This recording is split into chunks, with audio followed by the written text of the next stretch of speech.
lumière que le Seigneur nous donne pour mieux vivre dans la divine volonté. Avant de commencer, j'aimerais vous présenter 3 nouveaux petits livrets qui viennent de sortir. Ils sont encore tout chauds. Alors, ils font suite aux 13 autres livrets. Est-ce que vous seriez fermé l'autre? Parce que ça me fatigue vraiment beaucoup le son de l'autre. Allez fermer le son de l'autre. Je m'excuse, là, c'est parce qu'ici, on a un écho qui fait que ma parole revient tout le temps, mais le Père No va s'en occuper. Alors, avant de commencer, je voudrais toujours commencer par une parole de Dieu pour montrer à quel point tout ce qui est écrit dans le livre du ciel, bien, c'est également contenu dans la parole de Dieu. Donc, c'est une petite parole de Esther 4, verset 17. Esther 4, verset 17, où il est dit, « Seigneur, tout est soumis à ta volonté. Personne ne peut s'opposer à toi, car c'est toi qui as fait le ciel et la terre et toutes les merveilles qui sont sous le ciel. Tu es le Seigneur de l'univers. » Alors, j'ai choisi cette parole-là parce qu'elle va très, très bien avec le temps de l'année dans lequel nous sommes, l'automne, où les couleurs des arbres dans les forêts partout nous émerveillent devant les beautés, les transformations des arbres, les couleurs que les arbres peuvent nous donner chaque année. Et à ce moment-là, bien, on loue le Seigneur pour toutes ces choses-là. Donc, les 3 nouveaux livres. Alors, le premier.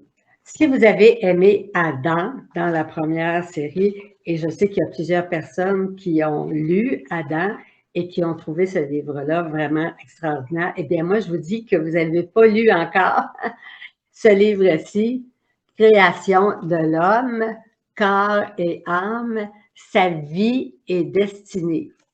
Ce livre-là, je vous dis, là, je n'ai pas eu le temps encore de tout le lire, mais j'en ai lu le début, puis j'ai vraiment hâte de pouvoir continuer cette lecture-là. Même si on a lu tous les livres du ciel, on arrive avec ces petits livres-là comme quelque chose de tout à fait nouveau, tout à fait une fraîcheur, une lumière nouvelle qui nous vient sous un angle différent et ça nous apporte des lumières qui étaient là, bien sûr, mais que parce que l'angle était plus restreint, qu'on ne voyait pas vraiment, puis que là, tout d'un coup, on est saisi par cette lumière. Alors, dans ce livre-là, vous avez la création de l'homme, corps et âme. Ça, c'est excellent parce que moi, je me souviens quand j'ai lu le livre du ciel, on disait que la création de l'homme, c'est le chef-d'œuvre de la création. Ça, je me souviens très bien de ce texte-là qui était quand la divine volonté régnera dans les âmes.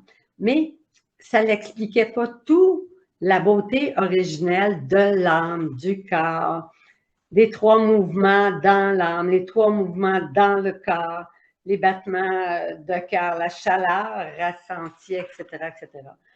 Alors, je vous dis, là, il faut se procurer ces petits livres-là parce que ça va vous permettre d'entrer à nouveau avec un angle différent, puis peut-être découvrir plein de choses que vous avez lues dans le livre du ciel, mais que ça a passé tout droit, alors que là, en le relisant d'un autre angle, bien là, vous dites, ah, regardons ça, je découvre telle affaire, quelques brins de l'histoire de notre âme.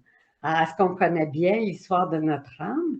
Ce que le corps et l'âme perdent après le péché ou gagnent par la divine volonté. Est-ce qu'on sera capable de parler de ça? Qu'est-ce que l'âme perd par le péché, mais gagne par la divine volonté? Quand ça habite notre cœur, c'est signe que ça a été mâché, que ça a été lu, ça a été relu plusieurs fois pour que ça nous habite et que le trop-plein puisse déborder et qu'on puisse en parler aux autres. Alors, le passé, la maladie, le ciel, notre patrie céleste.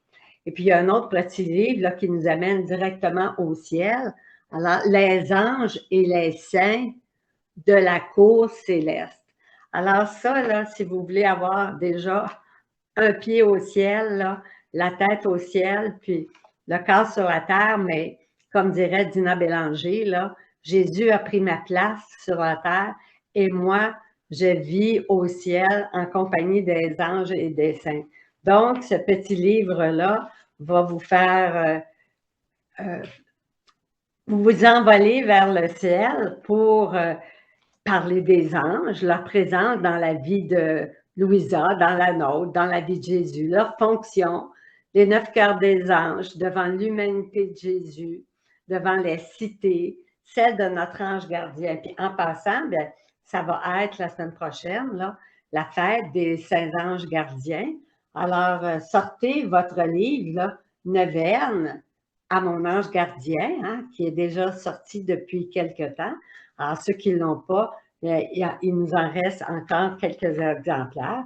Vous avez juste à nous appeler, c'est 5 $, c'est pas la fin du monde. Et c'est tellement beau de reprendre cette neuvaine-là à notre ange gardien en fonction de la parole de Dieu et du livre du ciel. Et le dernier qui est nouveau, qui est d'une splendeur radieuse, je vous montre l'image pour vous montrer à quel point l'image est belle, puis est tout aussi belle de l'autre côté, nous montrer plein de belles fleurs là, de toutes sortes de couleurs. Alors, ça dit « baigné de grâce et de vertu, fleurit à mon âme ». Alors, ces livrets-là ont vraiment été faits pour vous aider, même si vous ne faites pas partie d'un cénacle, individuellement, ils vont vous apporter une richesse, puis un nouveau regard sur la vie dans la divine volonté, puis va vous aider à entrer plus profondément dans la divine volonté. Alors, juste pour vous donner un peu les prix, alors celui-là, le premier, bien, il y a 112 pages. Donc, c'est lui qui... Alors, il est 7 $ parce que ça va toujours par le nombre de pages. Alors, les anges et les saints, il est 5 $ et baigné de grâce et de vertu, où on apprend justement la différence entre faire la volonté divine et vivre dans la divine volonté, puisque les vertus puis la divine volonté, alors des fois, on est mêlé là-dedans, alors ça va vous démêler. Et ce livre-là, il est 6 $. Alors, vous voyez, c'est toujours des prix abordables pour que tout le monde puisse les acheter et en profiter, les lire et les relire pour toujours grandir plus. Une connaissance de plus dans la divine volonté, bien, c'est un degré de gloire de plus au ciel pour l'éternité. Alors, Jésus le dit bien dans les livres du ciel, plus vous allez avoir de connaissances dans la divine volonté, mais ça va déterminer le niveau de gloire que vous allez avoir au ciel. Et si vous possédez ces biens-là, ces vérités-là, les autres qui n'ont pas eu cette chance-là de connaître la divine volonté parce que ça n'existait pas encore quand ils étaient sur la terre, mais vont venir à vous pour partager, puis avoir les mêmes joies, puis les mêmes bonheurs, puis les mêmes lumières pour toujours grandir plus, croître dans cette vie, dans la divine volonté. Mais vous allez les posséder éternellement. Alors, c'est un degré de gloire inimaginable, là, mais que Dieu est prêt à nous donner pour juste la lecture et s'approprier chaque volonté. Marie-Hélène, Oui. quelqu'un demande qui a écrit ces livres? Est-ce que c'est Oui. même si... Oui. OK. Alors, ces livres-là, ce sont des condensés du livre du ciel par thème. Alors, ils ont pris sur l'ordinateur, c'est possible de faire. Alors, on met tous les livres de Louisa puis on écrit un mot en haut et l'ordinateur va chercher tous les textes du livre du ciel qui parlent de tel sujet, de tel sujet, de tel sujet. Alors, de sorte que ces livres-là nous viennent du groupe, du cénacle des gens de Beauce, alors de Madame Allaire, puis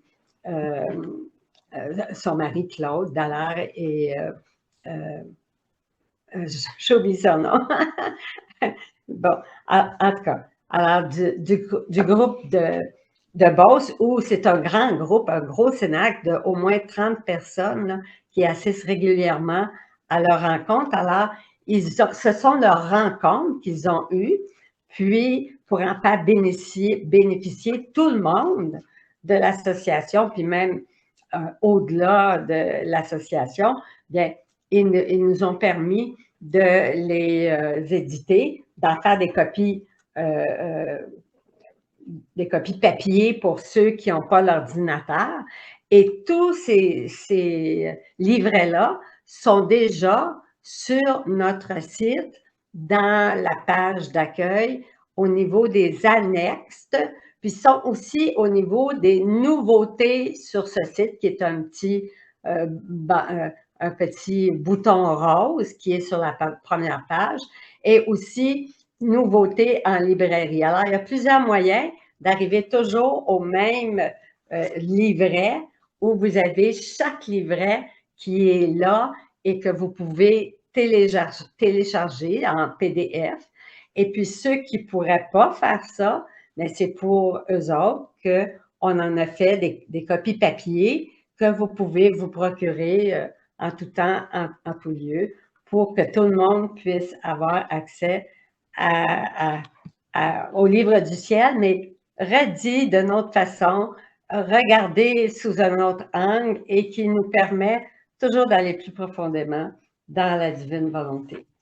Donc, ceci pour les livres nouveaux. J'aimerais, avant de continuer la période de questions, on n'a pas commencé encore, vous rappeler que les cénacles sont faits, ils sont là, autant le cénacle d'ici, de l'association, que tous les cénacles qui ont lieu dans différentes régions du Québec, même en dehors du Québec, puis un peu partout aux États-Unis, puis on a des gens qui nous joignent de France ou d'ailleurs, que le but des cénacles, c'est d'approfondir le livre du ciel, les écrits du livre du ciel, et de pouvoir mieux appliquer ça dans notre vie. Je l'ai toujours dit et je le répète, et vous l'avez de toute façon sur la formule d'adhésion, que la divine volonté, ce n'est pas le lieu pour partager d'autres prophéties, pour partager des événements à venir ou quoi que ce soit qui pourrait circuler sur YouTube ou sur d'autres choses. Absolument pas. Vous devez faire abstraction de ça. Pourquoi?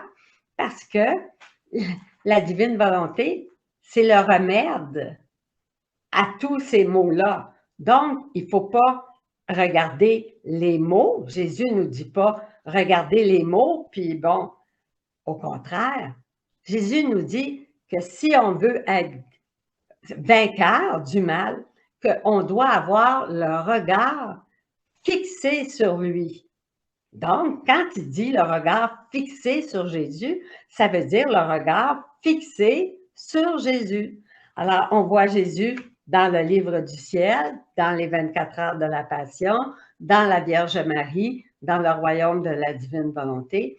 Et Jésus, Marie, nous font découvrir toutes les facettes, toutes les grandeurs et ils font aussi activer notre désir de vouloir vivre dans la divine volonté. Parce que ça, notre désir peut être là, mais autour de nous, il y a tellement de sollicitations pour à gauche, à droite, as-tu écouté telle nouvelle, bon, etc., que ce sont tous les choses de la terre, alors que Jésus nous invite par le livre du ciel à élever notre regard, puis à le garder élevé vers lui dans la lumière parfaite et non pas dans les ténèbres.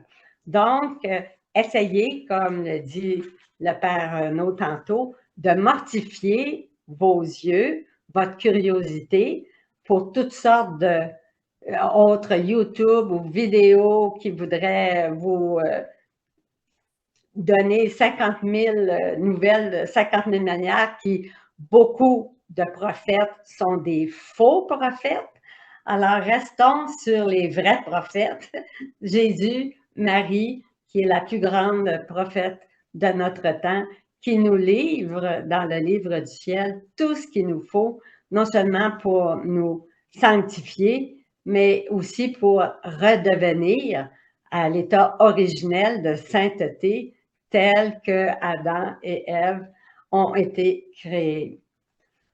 Alors, dans les cénacles, si vous avez eu un mauvais penchant de parler de tout ce qui se passe sur la Terre ou bien de tout ce qui est annoncé par 50 000 sites non reconnus par l'Église, non approuvés par l'Église non plus, alors que toutes ces, vous prenez ça pour du cash, et puis après ça, vous allez répéter des erreurs, des ténèbres qui ne profitent pas du tout à votre âme et qui vous éloignent de cette fusion de la divine volonté avec la volonté humaine, où on doit tout notre regard, tous nos sens être centrés uniquement et totalement sur le livre du ciel, la Vierge Marie dans le royaume, les 24 heures de la Passion.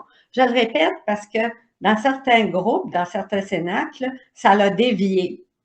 Et je l'ai toujours dit au début, hein, les gens disaient, ben là, il y a tel prophète, telle prophétie, tout ça. Non, dans le cénacle de la divine volonté, on s'en tient uniquement au livre du ciel. Comme ça, ben, il n'y a pas de un prophète, un autre prophète, ben non, lui, il n'est pas correct, elle. Alors, pour éviter tout ce genre de ténèbres, puis de mauvaises indications, puis pour ne pas froisser personne, c'est important que dans tous les cénacles de la divine volonté, que vous vous en teniez uniquement au livre du ciel, à la Vierge Marie dans le royaume et aux 24 heures de la Passion.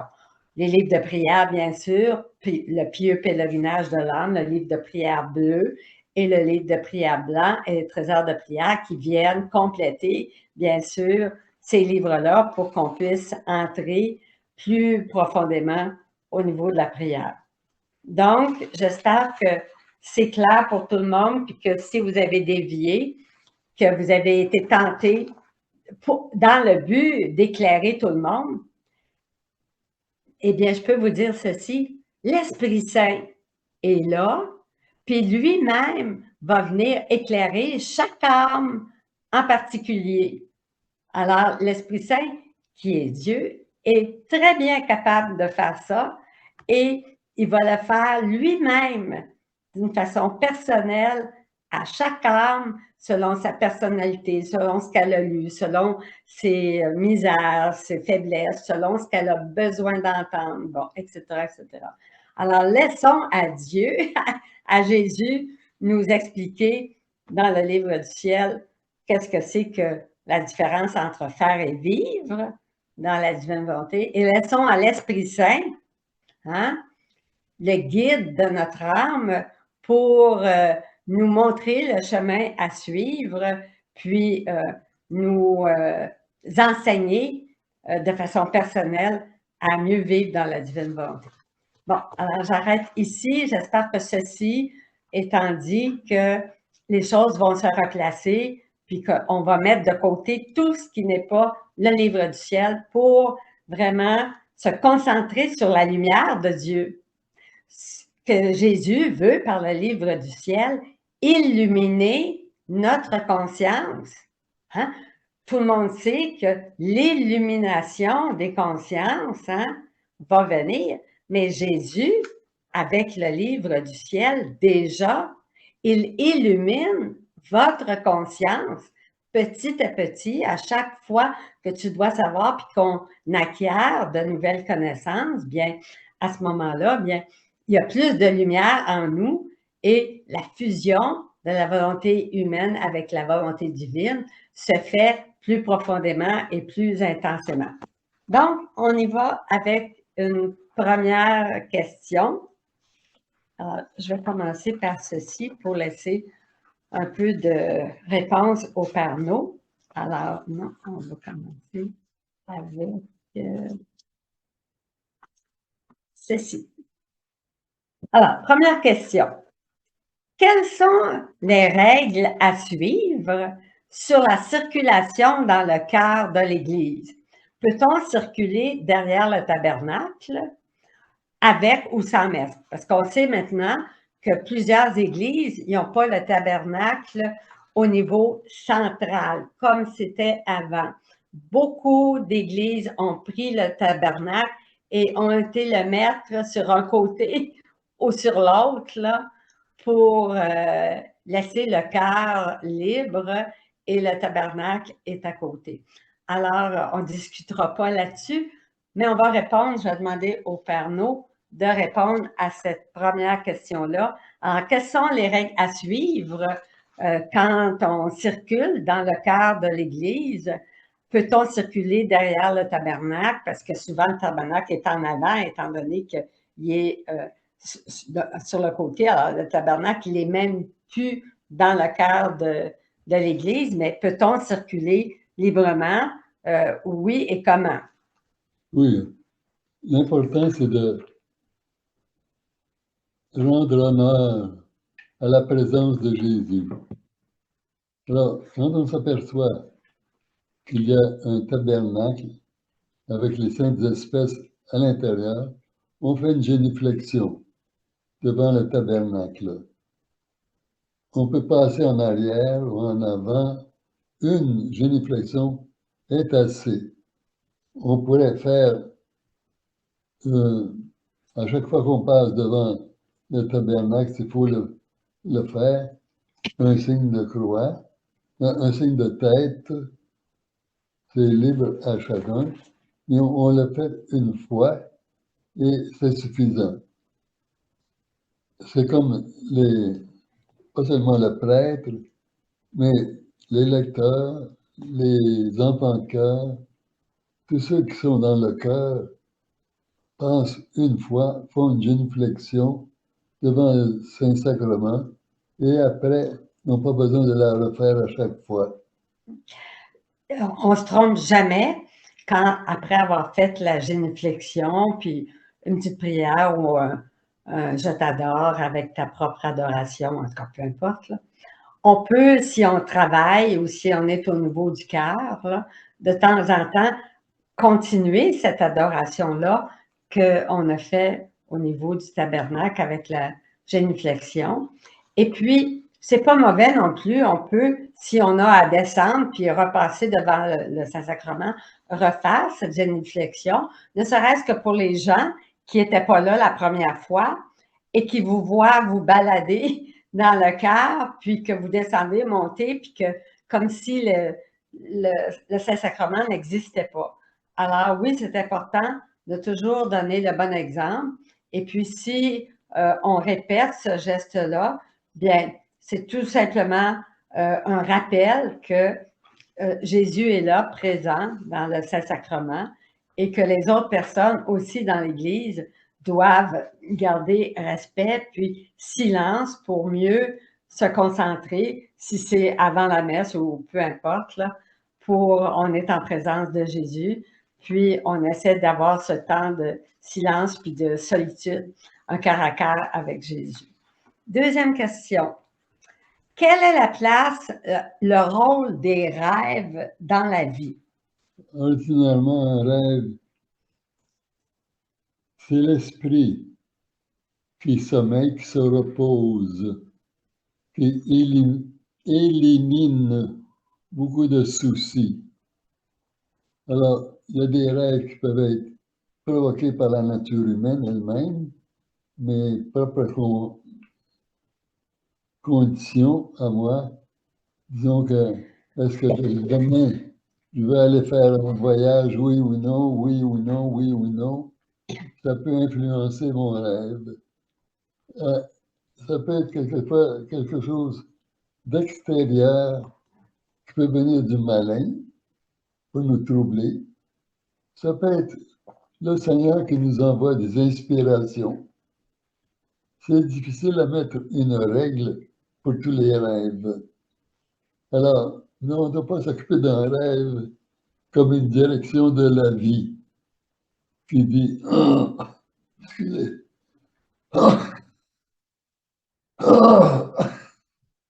Excusez-nous. qui dit que vous devez tout faire comme vous l'avez vu dans votre rêve. Alors, les rêves peuvent être des petites indications.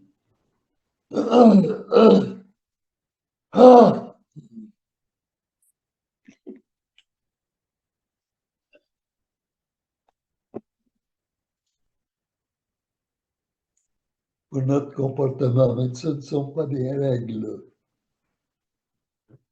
Alors, il y en a qui traitent ça comme venant nécessairement du malin, d'autres nécessairement de Dieu, d'autres ne savent rien. Alors, si c'est une bonne inspiration, on la suit. Si c'est une mauvaise inspiration, on la laisse de côté. Alors, la question numéro 3. Consulter un chiropraticien. Est-ce une pratique New Age? Est-ce un péché? Si on considère le chiropraticien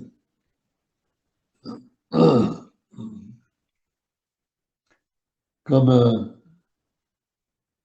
une extension du médecin, c'est correct d'aller le consulter. Mais si on voit que ce chiropraticien touche à des méthodes maléfiques, sataniques, quelles qu'elles soient, alors on ne doit pas le consulter. On ne doit pas s'y attacher. Parce qu'on ne veut pas être influencé d'aucune façon par le malin. Alors, est-ce un péché? Non, c'est vraiment pas un péché. Et comme le dit le Père No, là, ça dépend toujours de la personne, du chiro.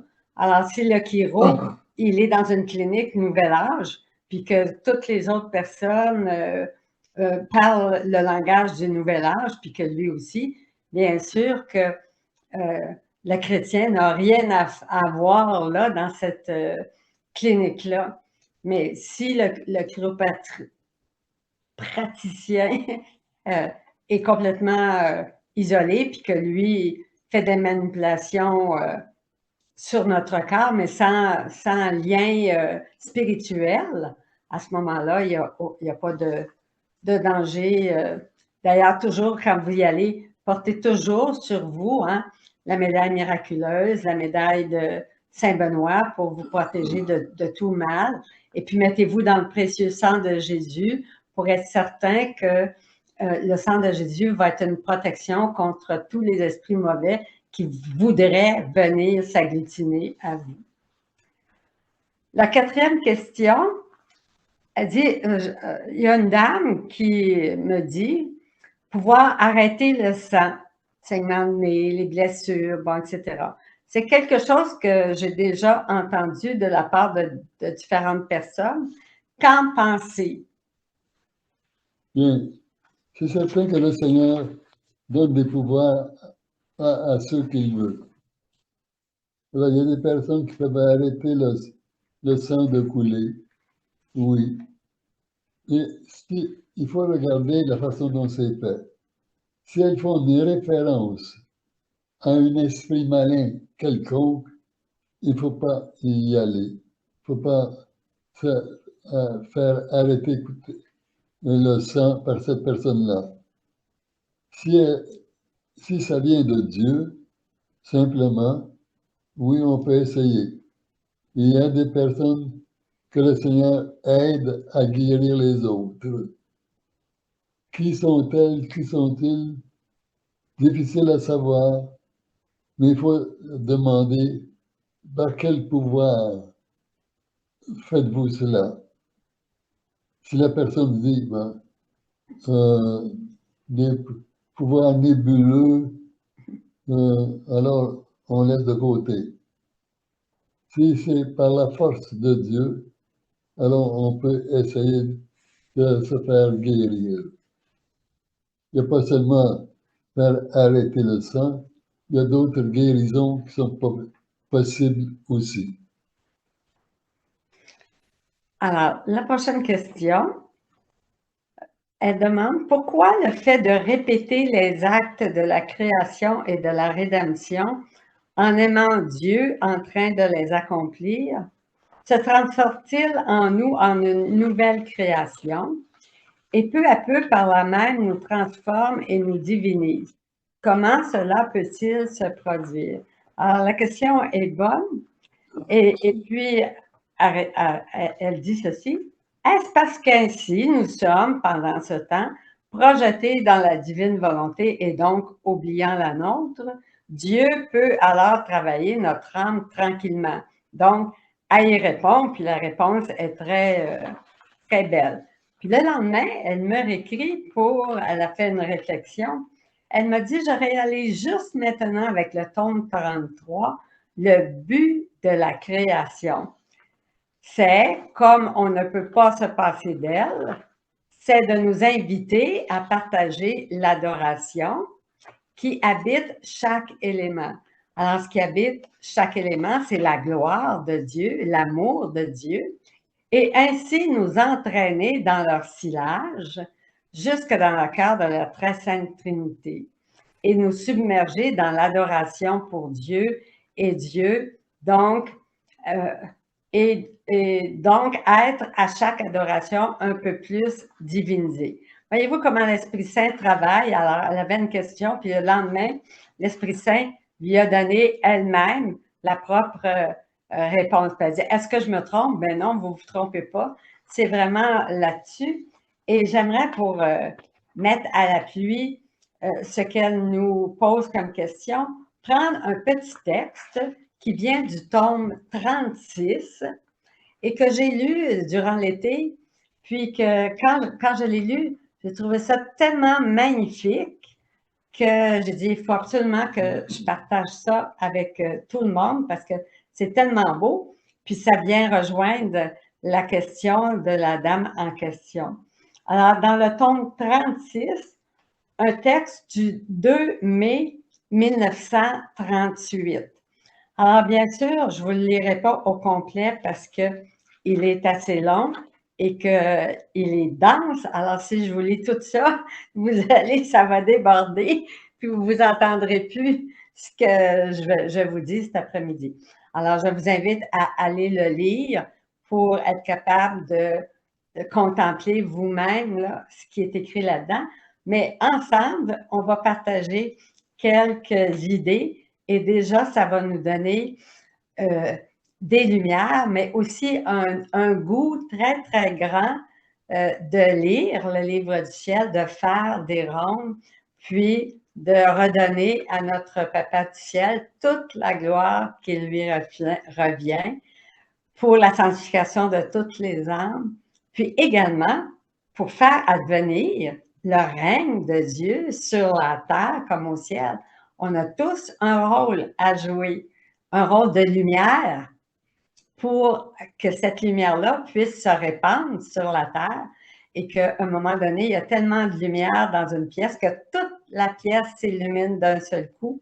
Alors, c'est ce qu'on espère pour l'humanité entière, c'est qu'il y ait tellement de lumière sur la terre qu'à un moment donné, toute l'humanité se retourne et soit illuminée par les vérités du livre du ciel.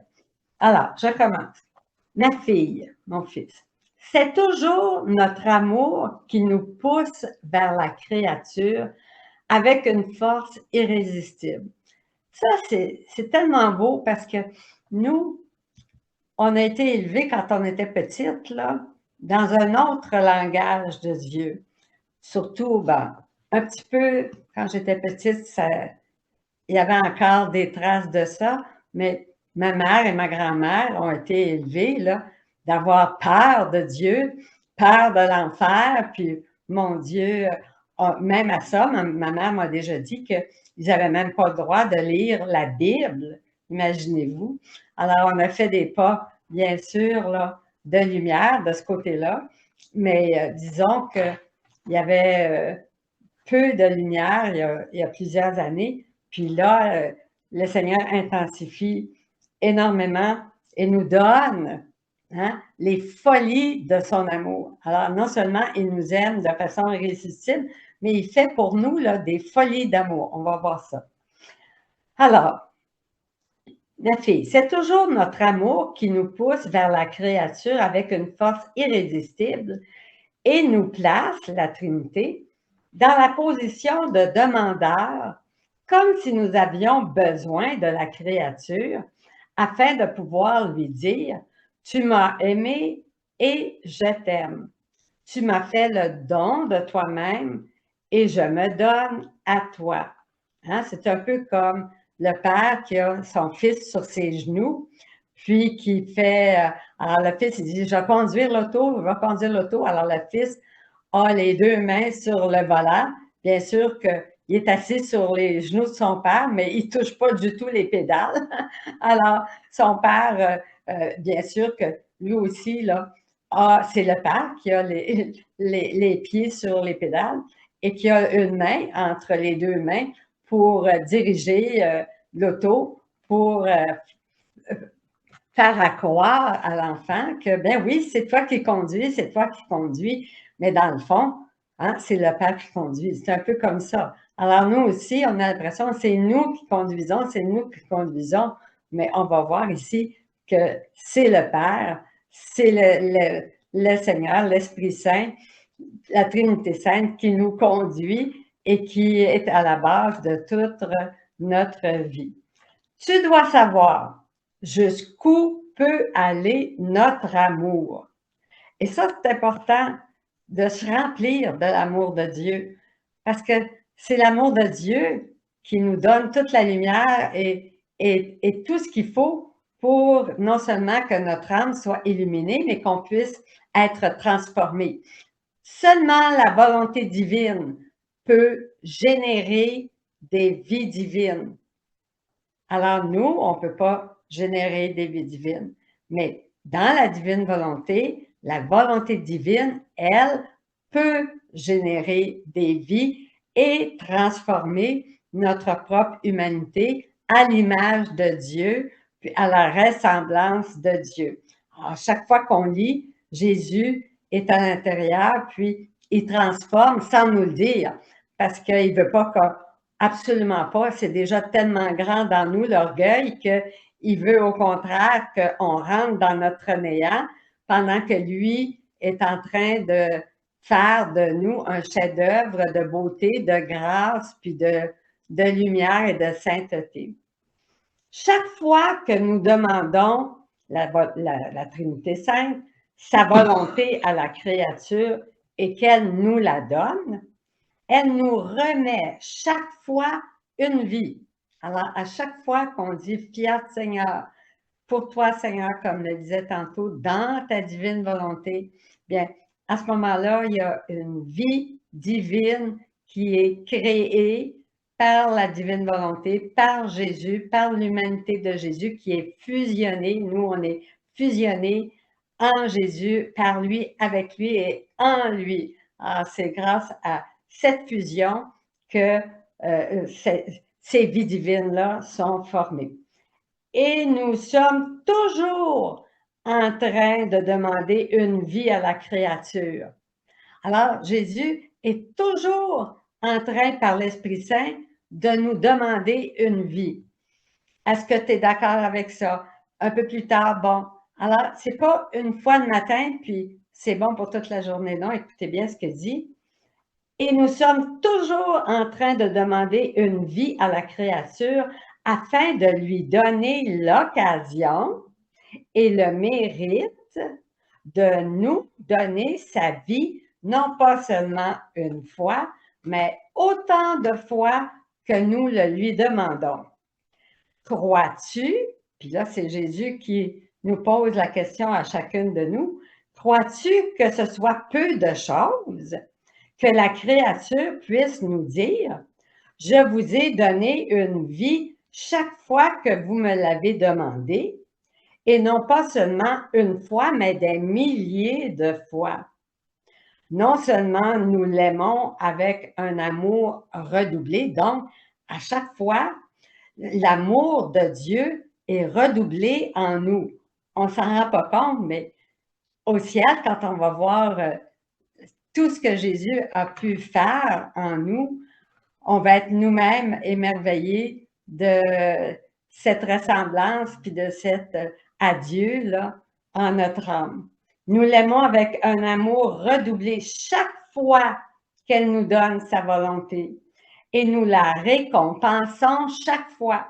Alors, Jésus, il nous récompense à chaque fois qu'on lui donne notre volonté. Imaginez-vous, on n'est pas toujours conscient de ces récompenses-là, mais sachez que Jésus les donne sous forme de grâce, sous forme de lumière, sous forme de compréhension, sous forme de contemplation, etc., etc. Alors, mais nous sentons également, nous sentons la Trinité Sainte glorifiée. Donc, elle reçoit la gloire et aimée par toutes ces vies qu'elle nous a données. Alors, les vies divines, hein, qui ont été créées par la divine volonté durant cette fusion de notre volonté humaine à la volonté humano-divine de Jésus, cette fusion-là qui fait que les actes humains sont transformés par Jésus, en Jésus, par la divine volonté, en des actes divins. Mais ce n'est pas nous qui faisons les actes divins, ça, on l'a déjà dit et je le répète. C'est Jésus, c'est l'Esprit Saint, c'est Dieu, hein, qui fait des actes humains. Mais parce qu'on est fusionné à lui, qu'on est dans la mer du soleil de la divine volonté, bien, on est dedans, alors on participe à toutes ces vies divines-là.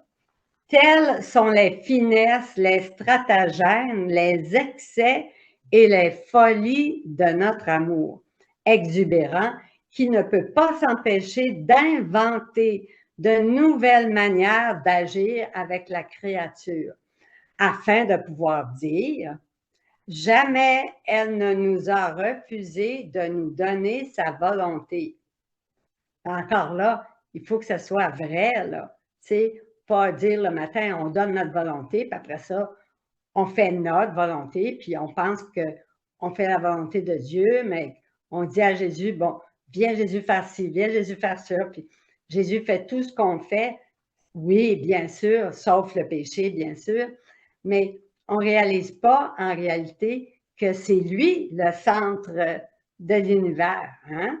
Et non pas nous. Alors nous, bon, puis qu'on amène Jésus avec tout ce qu'on fait. Non, Jésus doit être le centre de la chrétienté, c'est le Saint-Sacrement, c'est Jésus. Et nous, bien, on participe avec lui. Alors, nous ne pouvons rien refuser à cette créature-là. Alors là, vous allez dire, ah, ben là, c'est le temps de demander toutes sortes de choses à Jésus. Mais attention, il dit qu'on ne peut rien refuser à cette créature qui vit dans la divine volonté. Pourquoi? Parce que celle qui vit dans la divine volonté, bien, elle va demander exactement ce que Dieu veut. Alors, elle va demander que le règne de Dieu vienne dans tous les cœurs. Elle va demander la paix sur la terre. Elle va vouloir glorifier le Père au nom de toutes les créatures passées, présentes et futures. Elle va aller faire des rondes dans toute la création pour glorifier le Père, puis le remercier, puis l'adorer dans chacune de ses œuvres.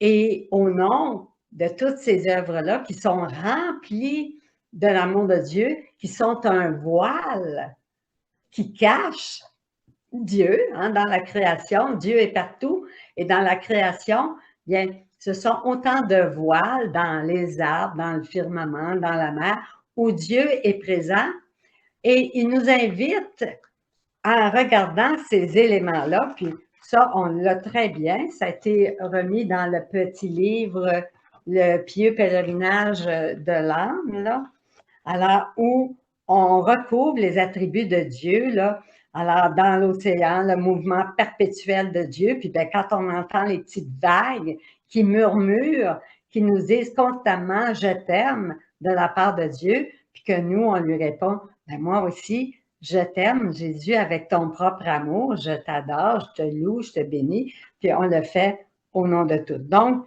vous avez dans ce livre-là une signification de, alors sur les ailes du vent, bien, que le vent transporte, mais je t'aime, je t'adore, je te loue, puis que ça chasse toutes les mauvaises pensées de tous les esprits créés pour les remplir de lumière puis de beauté.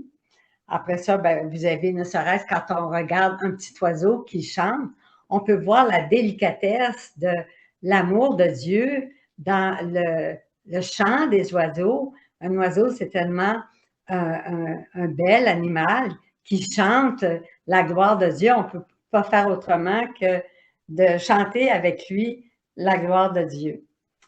Alors, je continue dans ce petit livre-là. De plus, notre amour ne s'arrête pas là. Donc, l'amour de Dieu, là, il n'y a pas de limite, il est illimité. Nous sommes toujours à la recherche de la créature pour qu'elle s'identifie à nous. Alors, quand on regarde, mettons, le ciel, on va voir la fermeté de Dieu. Le ciel, le bleu du ciel, jamais il tombe sur la terre. Il est toujours fixe. Puis, il est à l'infini. Partout où on va, même en avion, partout sur la terre, le ciel est toujours là et il s'étend à l'infini. Alors, voyez-vous, l'infini de Dieu peut être représenté, la fermeté de Dieu qui jamais ne tombe, mais qui est toujours ferme dans le bien. Alors, il faut apprendre à apprendre de chaque élément, là, un peu ce qui est marqué. Donc, pas juste de dire, bon, dans le ciel azuré, l'éternité de Dieu, la fermeté dans le bien. Il faut que la fermeté dans le bien, que petit à petit, que ça soit ça que je vive dans mon âme, qu'il y ait toujours plus de fermeté vers le bien et pas de noirceur ou de mal en moi. Les vagues les plus hautes, bien, la pureté de Dieu. Alors, on peut demander, quand on voit ça, bien, de rendre toutes les âmes là, pures et d'enlever de toutes les âmes là, toutes les péchés ou toutes les ténèbres qui peuvent être venues entacher l'âme et demander que cette pureté de Dieu remplisse complètement toutes les âmes par sa beauté, puis par sa pureté également. Donc, je vous invite vraiment à aller, bon, je peux peut-être continuer ici, là. Ma bienheureuse fille, la création est le plus doux enchantement de la manifestation de notre amour envers la créature. Alors, Jésus, il a dit que c'est le plus doux enchantement de la manifestation de son amour. Il y a le bleu du ciel avec ses étoiles, le soleil étincelant, tellement beau. On a eu tellement dernièrement, là, on a pu vraiment là, absorber toute la lumière et la chaleur du soleil. Ça nous a rendu vraiment, tout le monde était gai, tout le monde était de bonne humeur grâce à ce soleil qui était présent parmi nous. Le vent, la mer qui ne change jamais. Il parle ainsi à l'homme de notre amour qui ne cesse jamais. Et sur la terre, il y a des fleurs, des plantes, des arbres, des petites herbes qui tous ont une voix, un mouvement, une vie d'amour de leur Créateur jusqu'au plus petit brin d'herbe afin de dire à tous l'histoire d'amour de celui qui les a créés pour l'homme. Je vous raconte juste une petite anecdote là, sur mon terrain. Alors, en bordure de mon terrain, j'avais toute une rangée avec plein de marguerites. Elles étaient très, très belles. Mais quand le monsieur est venu pour faire le gazon, bien, il a passé là et il a enlevé toutes les marguerites que je trouvais tellement belles, sur lesquelles je mettais des je t'aime tous les jours, puis bon, etc. Alors, imaginez-vous que, demandez-moi pas, c'est les délicatesses d'amour du bon Dieu en plein milieu du gazon. Donc, c'était pas là avant, puis rien de ça. Il a poussé une marguerite toute seule. Elle est là, puis elle est vraiment majestueuse parce qu'elle est la seule visite sur le terrain. Et puis là, ben, c'est ma grande consolation de voir cette marguerite présente parce que je sais que c'est un clin d'œil de mon papa du ciel qui me dit, bon, je t'aime, je t'adore, je te loue. Puis ben moi, je merci, Père, d'avoir créé cette nouvelle marguerite pour que je puisse continuer à avoir le cœur rempli de joie, de lumière, à te glorifier avec chaque marguerite. Autrefois, on prenait les marguerites, puis on disait je t'aime pas, puis on voyait au bout si on était pour se marier, oui ou non. Mais ça, c'est des trucs là qu'on faisait avec les marguerites. Alors, je continue le texte. Dans toutes les choses créées, notre être suprême manifeste notre puissance d'amour, de sagesse, de bonté, d'ordre. Et nous les présentons à l'homme afin qu'il nous aime avec un amour puissant, sage, plein de bonté, c'est-à-dire que l'image de notre amour divin soit en lui. Donc, tout ça existe pour qu'on puisse absorber l'amour, la gloire, la lumière de Dieu en nous, puis qu'on devienne vraiment à l'image et à la ressemblance de Dieu. Celle qui vit dans notre volonté peut recevoir l'image de Dieu parce que nous pouvons dire qu'elle vit de notre vie. Mais en dehors de notre volonté, l'amour est faible, la sagesse insipide, la bonté se change en défaut et l'ordre lui-même en désordre.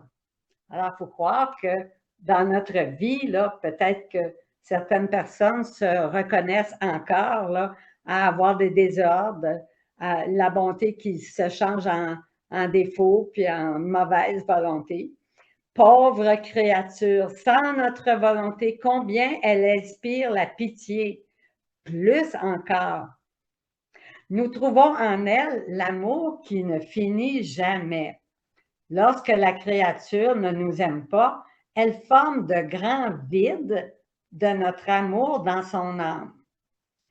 Et notre amour, ne trouvant pas son amour dans ces vides, ne trouve pas d'endroit où se reposer. Il demeure suspendu. On voit ça, l'amour de Dieu demeure suspendu parce qu'il n'y a pas d'endroit où il peut venir se reposer. Il erre, il court, il vole et ne trouve personne qui le reçoive. Il crie, il souffle le martyr et dit, « Je ne suis pas aimé. J'aime et je ne trouve personne qui m'aime. » Alors, tels sont les excès et les inventions de notre amour qui est heureux lorsqu'il peut dire, « Ce que je fais, la créature le fait aussi. » Donc, chacune de nous, là, on doit être parmi celles qui font ce que Jésus fait, les rendre, qu'on continue continuellement cette prière dans notre cœur pour faire advenir le règne de Dieu. Nous agissons, nous soupirons et nous aimons ensemble. C'est alors que nous ressentons le bonheur, la gloire et la réciprocité de notre œuvre créatrice, qui, tout comme elle est sortie de notre sein paternel du Père, là, dans une flamme d'amour, donc la création, les créatures, là, on est sorti dans une flamme d'amour. Bien, nous revient à nous, la Trinité Sainte, au Père, tout amour dans notre sein divin. Alors, vous vous rappelez, hein, Dieu le Père qui est là, le Fils qui est là, alors Dieu le Père qui constamment donne l'amour à son Fils, et nous vivons en Jésus. Alors, nous sommes dans le Fils et nous retournons avec Jésus, par Jésus, en lui, tout cet amour divin au Père pour lui rendre toute la gloire. Alors, disons ensemble, gloire au Père, au Fils et au Saint-Esprit, au Dieu qui est, qui était et qui vient, pour les siècles des siècles. Amen. Alors, c'est tout ce qu'on avait comme question aujourd'hui. Allez relire le texte parce que j'ai lu seulement quelques passages, mais pour vraiment réaliser jusqu'à quel point Dieu nous aime, puis à quel point il attend notre retour d'amour également. Et puis, en même temps, nous dire la prochaine rencontre. Hein, le 24 octobre. Le 24 octobre. Alors, nous serons présents pour partager avec vous au mois d'octobre et tous les 4e jeudis du mois. Alors, j'espère que ceux qui n'ont pas pu se connecter aujourd'hui, peut-être parce qu'il y avait une connexion